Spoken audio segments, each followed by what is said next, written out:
A gente continuando aí a aula 2, agora exercitando um pouquinho as razões escritas nas formas percentual. Numa prova de um concurso havia 50 questões. Joana acertou 15 delas. Aqui a primeira pergunta: a razão entre o número de questões que Joana acertou e o total. Quem seria essa razão? 15 que ela acertou, das 50 que era o total das questões. Simplificando, que a gente pode dividir tudo por 5. Então a razão seria de 3 questões a cada 10. Certo? Então, a razão do número de questões que Joana acertou e o total. Ela acertou 3 a cada 10 questões. E se fosse a quantidade de questões que ela errou, a gente teria 7 a cada 10 questões. Então, assim, qual seria a nota de Joana, já que ela acertou só 3 a cada 10? Ou 15 em 50? A gente poderia, tanto pela razão ou pela própria quantidade de questões certas, a gente pode fazer uma proporção. 3 a cada 10, multiplicando por 10, a gente teria aqui 30 centésimos, 30%. Então a nota dela seria 3.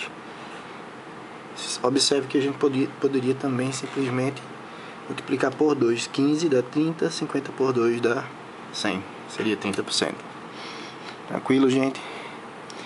Então a matemática financeira é isso, é uma ferramenta utilizada para analisar algumas alternativas de investimento, de financiamento, bens de consumo, empregar procedimentos matemáticos para simplificar essas operações financeiras. Então observe algumas situações aqui que a gente vai propor, mais algumas situações. Na loja de João, a gente vai agora falar sobre desconto. Na loja de João, um quadriciclo de brinquedo custa R$800.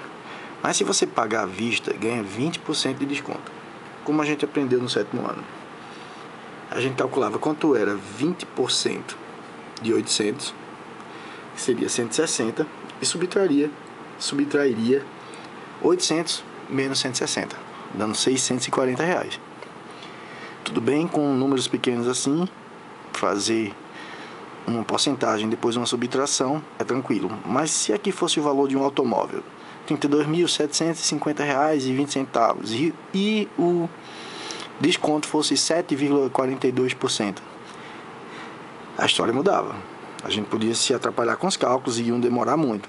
Então a gente vai ver uma forma diferente da que a gente fazia anteriormente. Como assim? A gente vai considerar R$800 como 100%, o todo. Então, eu não vou pagar os 100%, eu tenho 20% de desconto. Então, eu vou tirar 20% desses 100%, ficando com 80%. Então, basta calcular quem é 80% de 800. A gente já sabe que 80% de 800 seria 80% vezes 800, que daria R$640. Então, uma só conta, direto, se isso fosse com números diferentes, numa prova como a do Enem, que requer tempo, esse método seria mais aconselhável. E se fosse acréscimo, custa R$800 o quadriciclo, só que vai ter um reajuste para aumentar 20%. Então, no caso, a gente ia pensar do mesmo jeito. 100% seria o total. Eu vou pagar o total mais 20% do total. Ou seja, eu vou pagar 120% de 800.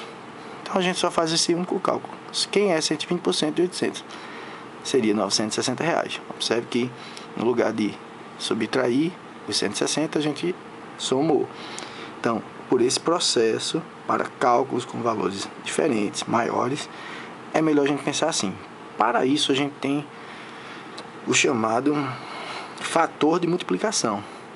Aumentar um produto em 10% significa multiplicar ele por 1,10.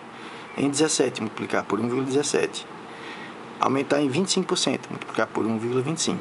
Aumentar em 40%, multiplicar por 1,40 ou 1,4.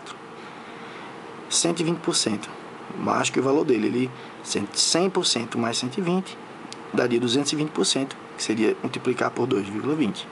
Então aqui a gente tem um exemplo, que aumentar 30% seria multiplicar por 1,30. Então, galera, se liga aí, uma forma bem direta de calcular o acréscimo sobre um valor. E o desconto ou decréscimo?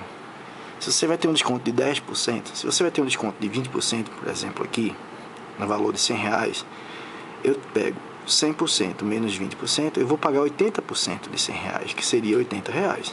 100 vezes 0,8. Então, multiplicar por 0,8 tendo 20% de desconto. Mesmo procedimento. Se eu vou ter 10%, 100 menos 10, eu vou pagar 90%. Multiplico a quantidade que eu tenho por 0,90. Se eu vou ter um desconto de 20%, 0,80 ou 0,8. 25%, 0,75 vezes o produto. Se eu vou ter um desconto de 60, eu vou pagar 40%. Então, 40% do produto eu calculo. Então, esse é um processo bem mais tranquilo, bem mais rápido para a gente calcular acréscimo e desconto. Então, galera, próxima aula a gente entra com capital, juros simples, juro composto, beleza? Isto é matemática.